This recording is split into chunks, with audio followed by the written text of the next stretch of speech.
Hi, welcome. Today we're talking about the emotional benefits of mindful meditation. Remember, all month long we're talking about mindful momentum and the importance of implementing a mindful practice in all areas of your life. We've discussed how to use it as a way to do a year in review.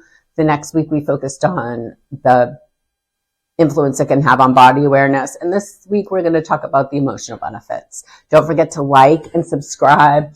Pop on over to the Facebook page to join the conversation, and let's get started. Are you ready to get started? There are so many emotional benefits of mindful meditation. Emotions are difficult for a lot of people. And usually when I talk about emotions, I am usually talking about the body. You'll hear me say things like they're feelings, not thinkings. They're sensations in our body, feelings in our body that come together to tell us that we're experiencing a particular emotion. So if you've been with me for any length of time, it might be interesting or curious to you that I didn't lump emotions with body. But mindful meditation practices have so many benefits that I'm able to pull those two apart and speak about them separately. I think what humans don't love about emotions is the intensity and the feelings of it not being within their control. And a consistent mindful practice really helps negate those fears, right? I'll tell you the ones that people seem to know is that mindfulness reduces stress, that it helps with anxiety, that it promotes self-awareness, which will lead to self-love, which is something that I talk about quite frequently. It can lead to body positivity because you start to focus on different areas of your body individually and appreciate what they're doing and how they work together as a whole. Here's the big one for me. It helps with attention span. You've heard me talk about I have flaming ADHD. I say it mockingly, but it really is debilitating in my life to not be able to focus for long periods of time. I really do have heavy on the H, which in adults, the hyperactivity plays out a lot with restlessness. I'm always thinking about what's next. And I find myself not really enjoying individual moments because I'm so focused on what's going to be coming up. So mindfulness helps me slow down and gain control over that revved up feeling or that restlessness, and helps me refocus to pay attention to the moment, to live in the moment, which we hear a lot, right? Live in the moment, live in the moment. So those are some big, those are some really big life-changing things that can happen to us if we implement a consistent mindfulness practice, but it needs to be consistent. So we'll talk about some other ones. Coping with intense emotions. So like I said, we don't really feel comfortable in really intense emotions. If you're experiencing something really hard or challenging, implementing a mindful practice of being able to acknowledge the emotion and release it, acknowledge and release, really is beneficial in managing through the intensity of difficult situations.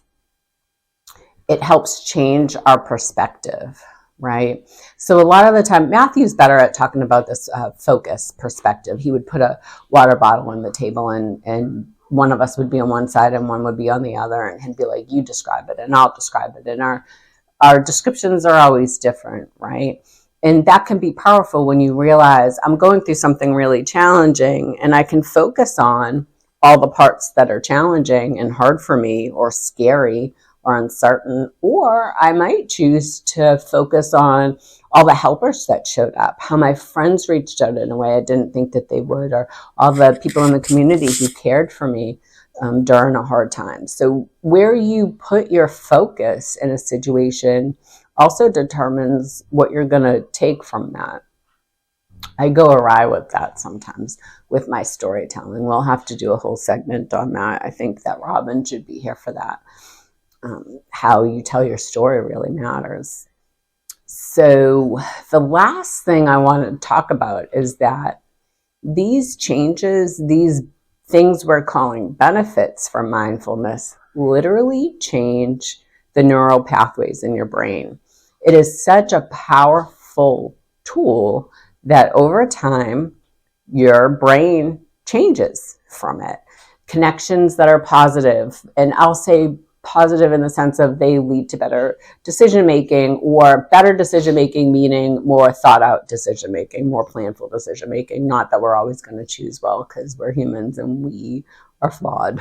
So we'll still be able to make bad choices, don't worry. It actually decreases the negative connections because it's rewiring our brains, our neurons, towards the positive connections. So literal physical changes happen in your brain that help sustain this mindfulness practice. So if nothing I've said up until now has encouraged you to try to implement a consistent practice, I hope that one does. So I am all over the place today because I am distracted by adorable little puppies, just following me around, helping me. How's your mindset today? Tired? It's tired. So all week long, we're talking about the emotional benefits of mindful meditation. I threw out a handful. There are millions more, really. If you have one that I didn't touch on, I'd love you to put it in the comments. Let's get talking about that. But keep in mind, a consistent practice will physically alter your brain in a strongly positive way. And the benefits will be reduced stress, less anxiety, increased self-awareness, body positivity, self-love, and you'll increase your attention span. So again, don't forget to tell them, Freya, say, don't forget to like and subscribe and join the Facebook conversation. And we'll see you next time.